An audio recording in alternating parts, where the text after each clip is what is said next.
नमस्कार दोस्तों, स्वागत है आपका। दोस्तों बता दें कि पवन सिंह जी का हिंदी वाला गाना कब तक आएगा और आप सबके बीच कब तक लाया जाएगा। तो चलिए दोस्तों इसी के बारे में बात करते हैं। अगर पहली बार इस चैनल पर तो चैनल को सब्सक्राइब कर लीजिए ताकि हमारी वीडियो आप तक पहुंच सके।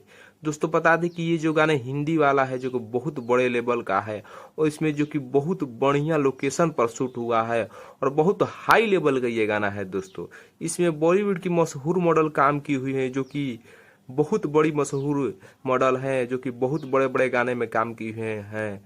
दोस्तों बता दें कि ये गाना आते ही भोजपुरी इंडस्ट्री में तहलका मचा देगा और सबसे ज्यादा गाना बजने वाला साबित होगा। दोस्तों बता दें कि और ये ट्रेंडी लिस्ट में भी अपना जगह बना लेगा और फैंस इस गाने को सुनकर झूम उठेंगे और जो कि बहुत खुश होंगे। ये गाना आपके बीच सावन खत्म होते ही जो कि लाया जाएगा, जो कि सावन खत्म होते ही एक दो दिन में इसको गाना को रिलीज कर दिया जाएगा, क्योंकि ये गाना जो कि ऑडियो इसका कंप्लीट है, इसका वीडियो कंप्लीट है, इसका वीडियो एडिटिंग भी कंप्लीट है। जो कि सावन में इसको रोक दिया गया था क्योंकि पवन भैया का 3 गाना आने वाला था सावन में, इसी कारण जो कि ग्लोबल म्यूजिक जंक्शन भोजपुरी से ये गाना आने वाला है। दोस्तों ग्लोबल म्यूजिक जंक्शन से जो कि ये गाना रोक दिया गया था सावन में, क्योंकि सावन बाद इसको रिलीज किया जा रहा है। दोस्तों बता दें कि एक दो दिन में जो कि इसका जो कि सावन बीतते ही इसको रिलीज कर दिया जाएगा। दोस्तों आप सबसे उम्मीद है इस गाना को जो कि ज्यादा से ज्यादा प्यार दीजिएगा। दोस्तों क्या आप भी इस गाना का इंतजार कर रहे हैं तो कमेंट करके बताइए। दोस्तों इस वीडियो को ज्यादा से ज्यादा शेयर कीजिए।